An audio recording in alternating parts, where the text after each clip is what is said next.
মহাসড়ক আইন শৃঙ্খলা নিশ্চিত করার জন্য আমরা যশোর জেলার আরবপুর নামক স্থানে পুলিশ, ডিআরটিএ এবং জেলা প্রশাসনের পক্ষ থেকে মোবাইল কোর্ট পরিচালনা করি। উক্ত মোবাইল কোর্টে পরিচালনার সময় আমরা দূরপাল্লার বিভিন্ন পরিবহন, মোটরসাইকেল, লোকাল পরিবহন এদের কাগজপত্র চেক করি।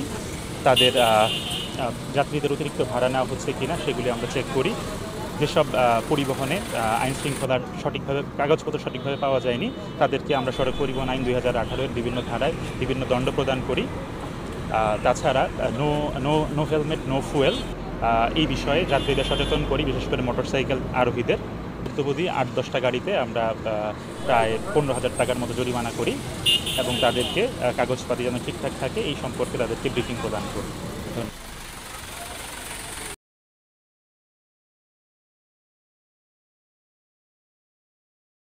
গত রোজার ঈদের থেকে এই ভ্রাম্যমাণ আদালত পরিচালনা চলছে। সাথে সহযোগিতা করতেছেন আমাদের যশোর জেলার জেলা পুলিশ এবং যশোর জেলার জেলা প্রশাসন মহোদয়ের এক্সিকিউটিভ ম্যাজিস্ট্রেট সহ অন্যান্য সকল সদস্যবৃন্দ আমাদেরকে এই মোবাইল কোর্ট পরিচালনায় সহযোগিতা করতেছেন এবং এটা আমাদের চলমান প্রক্রিয়া। এবং যারা রাস্তায় মোটরসাইকেল চালাচ্ছেন তাদেরকে হেলমেটের উপরে, যাদের হেলমেট পরিধান করে রাস্তায় চলে সেটার উপরে আমরা দিক নির্দেশনা দিয়েছি যাত্রী যাতে হয়রানি না হয়। আমরা দূরপাল্লা বাসে অভিযান চালিয়েছি এবং কথা বলতেছি যে তাদের কোনো হয়রানি আছে কি না। এই প্রক্রিয়া আমাদের চলমান থাকবে।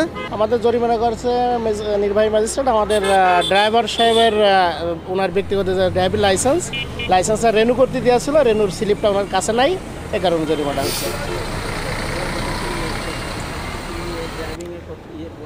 সব কিছুই ওকে থাকে, সব কিছু দেখে শুনে নিয়ে দেয়, কিন্তু রেনু স্লিপটা ঈদের ছুটির কারণে উনি হাতে পায় নাই।